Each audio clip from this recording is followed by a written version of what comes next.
Profesora ya, buenas tardes a todos. Soy Antonio Díaz, soy profesor de Criminología y Seguridad en el campus de Jerez. Hasta hace poquito era el coordinador del máster oficial del Sistema Penal y Criminalidad. Y Cristina es una de nuestras investigadoras, también es graduada en Criminología y Seguridad, también tiene el máster en Sistema Penal y Criminalidad. Nuestra pequeña charla taller es sobre un problema que nos hemos ido encontrando, yo más que ella por cuestiones de edad, a lo largo de los últimos años a la hora de la elaboración de los trabajos de fin de máster y de fin de grado de los alumnos de criminología, seguridad, pero también de trabajo social y otras áreas donde hay un trabajo intenso con la gente. ¿Cuál es el problema? El problema es que muchos de los trabajos que realizan nuestros alumnos de fin de máster o fin de grado es sobre lo que se denominan temas sensibles, es decir, prostitución, violencia de género, corrupción, terrorismo, víctimas, personas sin hogar y, por tanto, su elaboración entendemos que tiene que requerir unas especificidades muy concretas. ¿Qué es un tema sensible? Muy resumidamente, sería aquel que potencialmente puede suponer para aquellos implicados una amenaza sustancial, la emergencia de la cual puede ser problemática para el investigador o para los investigados por la recopilación, la posesión y la difusión de datos. Esto vendría a desglobarse en 4 entornos de sensibilidad: aquellos que albergan a la esfera o entran dentro de la esfera privada, otras que serían que apelan o tratan sobre desviación y control social, el comportamiento que son desviados conforme a la norma social, los intereses de los poderosos, es decir, grandes corporaciones, por ejemplo, grupos terroristas, o aquello que lidia con ámbitos sagrados. Y en un estudio que hicimos el año pasado con alumnos de trabajos de fin de máster de toda España, extrajimos una serie de conclusiones, de datos que nos llevó a escribir esto y a realizar esta presentación. Algunos de los datos son los que están ahí relacionados, insisto, el informe está disponible en Internet. La carencia de una formación previa, que es por eso la idea de presentar un taller, lleva a que haya una serie de riesgos de tipo ético, es decir, toda una serie de normativas que están establecidas sobre tratar a los participantes con justicia, con bienestar, son eliminados. Les pondré un ejemplo muy sencillo que viene del programa Callejeros, que a veces se lo ponemos.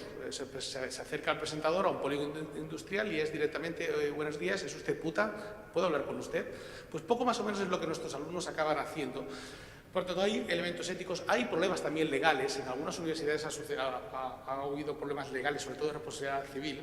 Hay problemas de tipo psicológico, es decir, nos encontramos con juniors, con chicos y chicas muy jóvenes que directamente se empiezan a transcribir entrevistas sobre violencia de género, abusos intrafamiliares, sobre experiencias de inmigrante cruzando África y, por tanto, entendemos que eso no está realizado y además eso genera también una distorsión metodológica, es decir, los datos que se recopilan y se recaban no son todos lo adecuados que teníamos. Y a esto se une otro tema, que es que a lo largo del tiempo hemos empezado a percibir, y será más si no ponemos en marcha estos talleres, que los campos se van a ir quemando. Es decir, ya hay centros penitenciarios donde no les gusta que nuestros alumnos vayan a hacer trabajos de fin de grado, de fin de máster.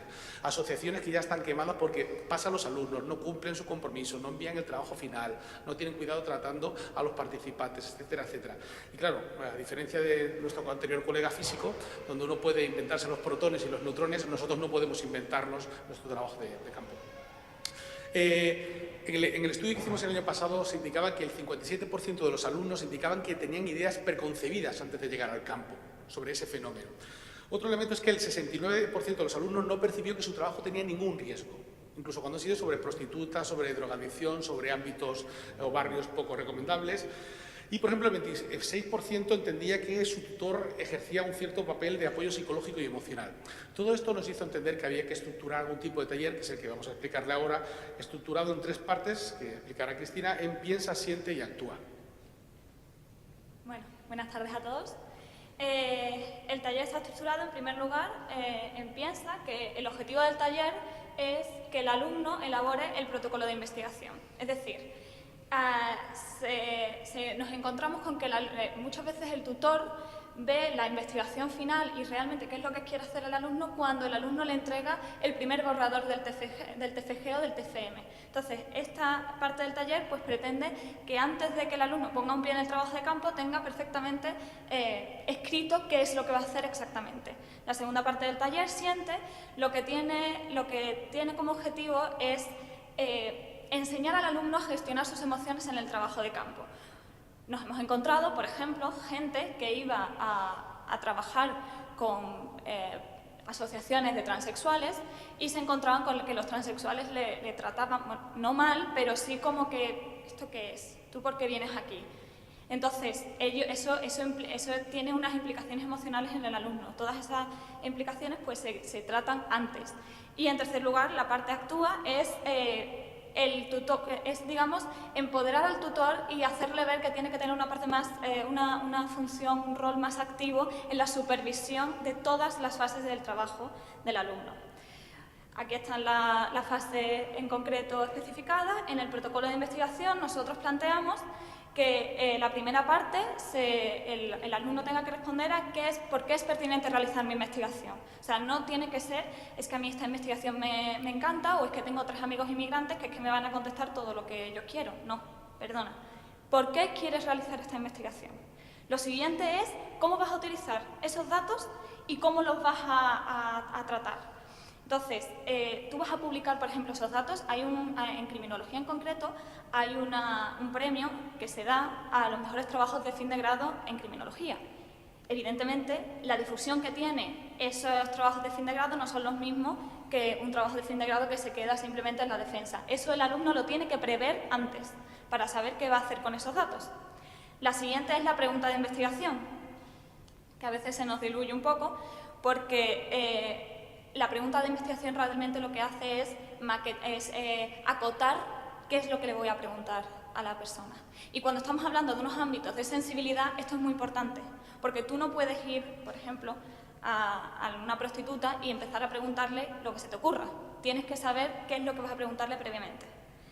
La metodología, evidentemente, ha habido casos de TFG en la investigación que hicimos que habían utilizado metodología cualitativa, después les metían un cuestionario, después de tal. Eso satura al participante. Tú tienes que saber qué metodología vas a utilizar.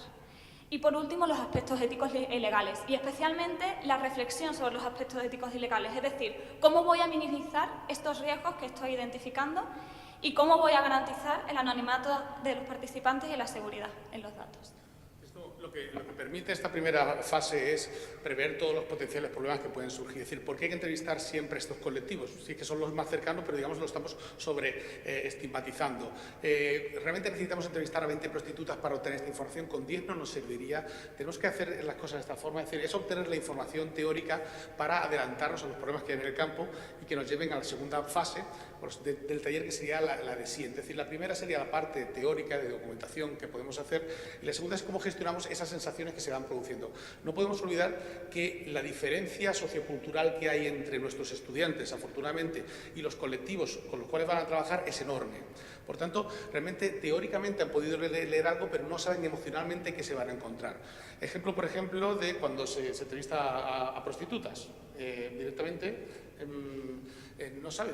Cuando a la prostituta le pregunta, bueno, muy bien, bueno, la pregunta sería, bueno, ¿y usted por qué hace esto, no? Entonces, bueno, claro, pues porque no tengo otra forma de vida, ¿no? Puede ser una respuesta. Entonces, realmente, cuando al estudiante se le pone en el taller que se diseña, es que te puede decir, oiga, ¿y tú qué harías si tu hermano pequeño estuviera abandonado y tuvieras que hacerlo? O si tú no pudieras continuar el grado el año que viene, ¿tú no lo harías? Por tanto, es poner al alumno en situaciones para que sea capaz de gestionar en un entorno controlado con otros estudiantes sus emociones y también utilizar la gestión de la emoción como un elemento pedagógico que tenemos absolutamente olvidado, porque solo nos dedicamos a la parte más teórica. Por tanto, ahí sería hacer una serie de juego de roles para que entre todos los estudiantes compartieran esa serie de elementos. Ahí también se arrojaría, por ejemplo, se vería cuando el estudiante no ha preparado suficientemente, ¿no? En el caso de los transexuales, ¿pero a ti te gustan las mujeres o no? Dicen, no, pero a ver, si es que yo tengo una reasignación de sexo, yo ni me gustan ni me dejan de gustar, es que no me gustaron, ¿no? Entonces, el taller siguiente estaría estructurado de la siguiente manera. Este taller está dirigido a los tutores. La primera parte sería la introducción, sería el taller, el tutor explicaría por qué tenemos que hacer esto, lo que ha explicado Antonio, lo que ha explicado el profesor Díaz. La segunda parte del taller sería, vamos a identificar el colectivo, quién es, o sea, no es lo mismo el abordaje que tenemos que hacer si es una víctima de violencia de género, si es un transexual, si es una prostituta o si es una persona que vive en un determinado barrio marginal pero que realmente esa persona en concreto no está estigmatizada. Y por último es el juego de roles, un poco lo que hemos hecho él y yo. Ahora mismo un alumno adquiere el rol de investigador y el otro alumno adquiere el rol de participante. Vale. Y la tercera parte, la tercera acción es actúa. Como hemos dicho, el objetivo era la supervisión por parte del tutor. ¿Cómo lo hace? Pues nosotros proponemos la elaboración de un cuaderno de seguimiento en el que el tutor exija que el alumno escriba cada día estos 5 apartados en el que están los riesgos, es decir, qué riesgos he vivido hoy, por ejemplo, pues me han preguntado tal cosa, o la institución, en eso nos hemos encontrado, por ejemplo, a la hora de hacer trabajo con prisiones o con centros de menores, qué riesgos nos hemos encontrado que la institución dice, oye, dame estos datos, qué es lo que te ha dicho este participante, cuando eso se hace en un entorno de anonimato. La siguiente es valoración del método de investigación. Este método de investigación que estoy utilizando es el adecuado para obtener los resultados que quiero obtener y minimizando lo más posible los daños. La tercera parte es el empleo de medidas de seguridad que he hecho, cómo he anonimizado la identidad del participante, cómo voy a guardar los datos, cómo voy a procesarlos, cómo voy a llevarlos, incluso cómo voy a llevarlos de mi casa, del trabajo de campo a mi casa, ¿vale? ¿Cuál es esa cadena de protección que voy a hacer con los datos? La relación con el grupo, cómo me he sentido con el grupo. Y por último, las emociones, si he experimentado emociones positivas, negativas y, sobre todo, la idea es que el estudiante, conforme vaya realizando el trabajo de campo, aprenda. Por lo tanto, lo importante es no solo que ponga qué emociones ha sentido, sino qué ha hecho para gestionarlas, especialmente en el caso de que sienta emociones negativas. Y en principio esto es todo. Muchas gracias a todos. Muy bien, muchas gracias.